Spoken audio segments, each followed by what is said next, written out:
there! So, I've just been reading this book, Midnight at the Electric by Jodi Lynn Anderson. This book follows the storyline of... This book follows three different storylines. First we have that of Adri, who's living in 2053. Then we have Catherine, who lives in 1934 in the midst of the Dust Bowl. And then we also have Lenore, who's living in 1919.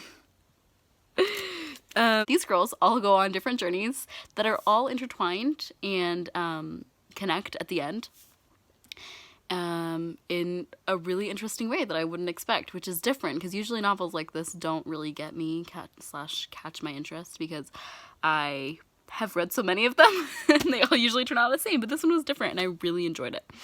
So, for my free choice book, I read Magnus Chase and the Gods of Asgard, The Ship of the Dead. This book is phenomenal. I mean, that is if you like Norse mythology or just mythology in general, or even if you don't like mythology, you'll probably still like this book. It has everything I think anybody could ever want. It's got violence, action, drama, romance. I mean, what's not to love? Humor, comedy, like literally it's got everything. It's amazing. Look at this cover too. Look at this cover art. It's beautiful. I'm always amazed by Rick Riordan's books. They're beautiful.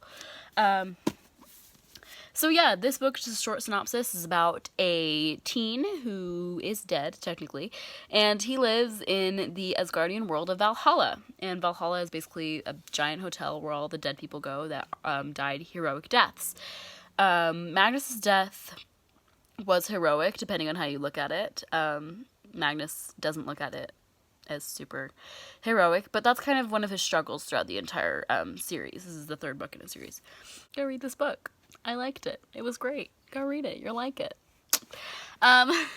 So, this book I was going to make a connection to another book, and obviously I'm going to have to connect it to Percy Jackson. I mean, you saw where this, come on, you saw where this was going. So, if you don't know what Percy Jackson is, it's also another book series / book, that relates to mythology, but it's Greek mythology. It also is narrated by a sarcastic teenage boy. They're wonderful books. It's also drama-packed, action-packed, romance-packed. It's wonderful. This book is a little more mature. It's like, I'd say it's for teenage audiences, whereas the first Percy Jackson series is more preteen. But I mean, I still read it. I still read the first Percy Jackson series, so who knows?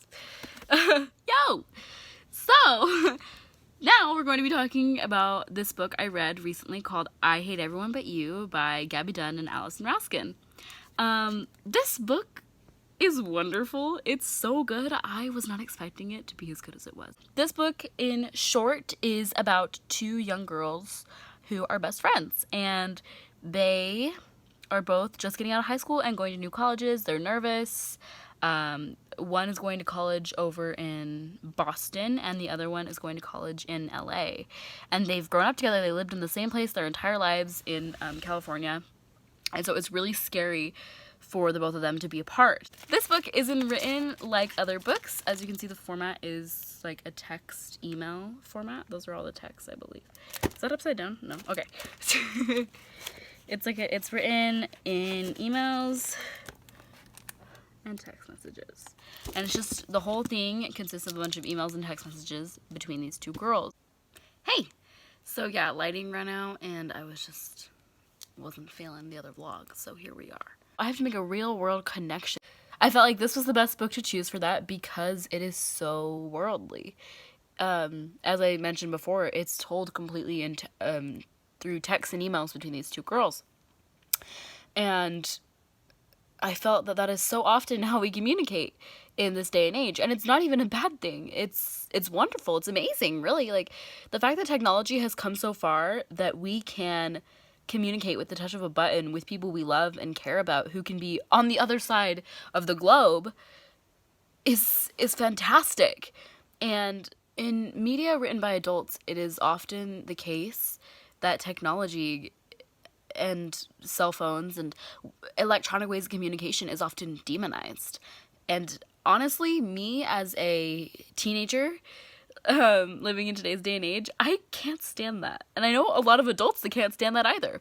It's ridiculous is what it is. It's amazing because people like people that are so far from their loved ones now have a way to communicate with them, and I don't see how that can be a bad thing. And that's exactly how it's portrayed in I Hate Everyone But You. So, yeah. So, this book is the one I chose to do my piece of literary criticism on. There's this article called Literary Commentary, The Hunger Games. It's on a website called literary-analysis.net. Yeah, I'll have the article linked to my Padlet just so for reference, you know. But basically, what it's saying is that the book, he found the book very good. He had good criticism. Good criticism. What? No. He also had some criticism over the violence depicted in the book. And he says, concerns have been raised over the violence in this book. And for once, I can say that these complaints are not unfounded. This is a story about children murdering other children in gladiatorial combat. I can say that I agree. I read it very young, but now looking back, I'm like, ooh, I would not have let 9-year-old Carly read that book. I'm just paraphrasing, but he said, I understand why she included the violence, because Collins was making a point. She was showing she had to include that violence in order to get across the point of her novel, the point of how horrible this is. 10 out of 10 would recommend. Go read. Okay. Okay. So, the last book I read, and quite possibly my favorite book that I read, was this one called Autobiography by Christina Lauren. This book brought tears to my eyes several times, okay? It was a lot. So basically, this boy named Tanner lived in Palo Alto, California, and he's bisexual. He was out and proud. He had a boyfriend in California. You know, his life was great. His parents are very supportive. His family's very supportive. Everything like that. Then his mother took a job down in Provo City, Utah. Tanner was forced back into the closet for several reasons, namely being that Provo City is full of, he calls it Mormon City. And it's true. It's where all the Mormons live, and Mormon people the majority of them are not very accepting of gay people. I myself actually come from the Mormon religion. I was raised in it. I don't really identify with it much anymore, but I was raised in it. And so when I read the little summary of this book, or the little synopsis in the front cover, I was immediately intrigued. So Tanner immediately falls in love with this boy named Sebastian. It's kind of insta-lovey, just a little bit, so if that's not what you're like, if that's not your cup of tea, then, I mean, don't read it. And this book really opened up my eyes to that even more. Even though I lived in it, I still live in it, I'm still exposed to it. This book showed me what it would be like to be a bisexual teenage boy in Provo, Utah, full on living there, and I recognized how hard that would be, and it opened my eyes a lot, and I think everybody needs to read this book.